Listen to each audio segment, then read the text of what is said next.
Hello po, Andrew Chua po ng High Pressure Game Farm. Kumusta po kayo? Sana po nasa mabuti po kayong kalagayan. Gayon din po ang ating mga alaga. Well, nalilito na po ba kayo? Hindi niyo na po ba alam kung ano po talaga dapat ang dapat gawin o sundin sa pag-aalaga ng manok? May mga vlog pa po na alam na alam ang mangyayari, di ba? Kung kesyo kapag nag-mix ka ng ganong bloodline, ang palo, ganito, ganyan, kumpleto na, wala nang hahanapin pa. Sa totoo lang po, wala pong assurance when it comes doon sa mga ilalaro ng ating mga ipapalabas na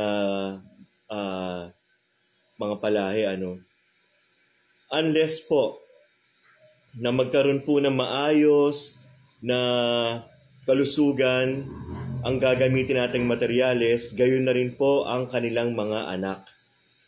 It all depends po doon sa health ng ating mga alaga.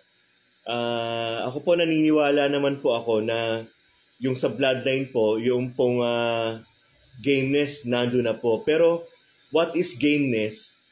Without proper management, mawawala po lahat yan.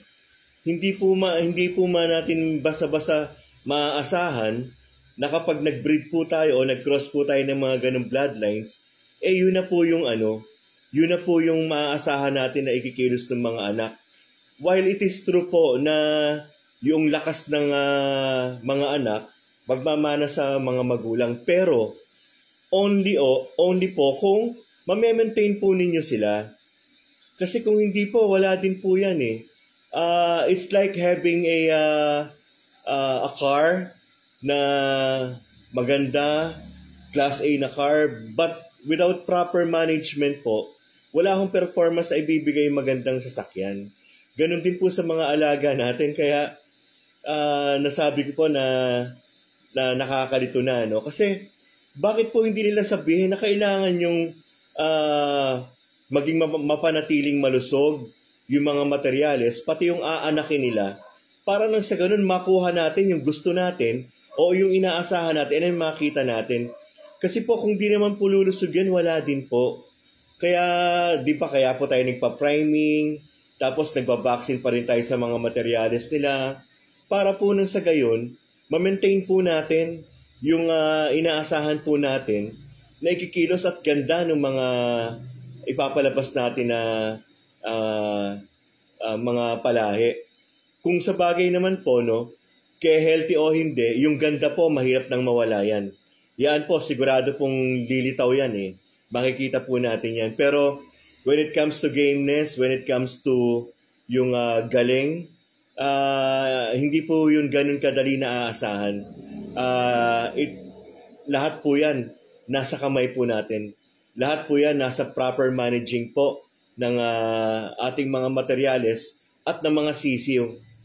Kailangan po palagi po silang healthy. Pati nga po yung mga pagpapabulto po ng katawan. Sa totoo lang po, you may not agree with me, pero yan pong pagpapalaki ng katawan, nakadepende na rin po yan kung gaano po kalusog yung sisiw.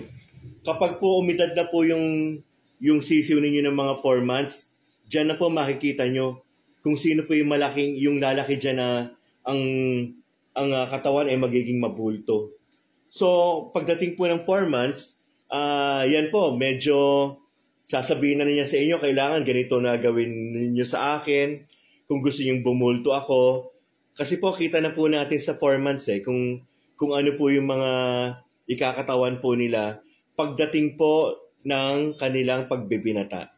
So muli po, ito po si Andrew Chua ng High Pressure Game Farm. Mag-iingat po kayo palagi at God bless us all po. Hanggang sa susunod po nating vlog, maraming salamat po. Pa-follow po sa hindi pa naka-follow. Thank you very much po. God bless us all po.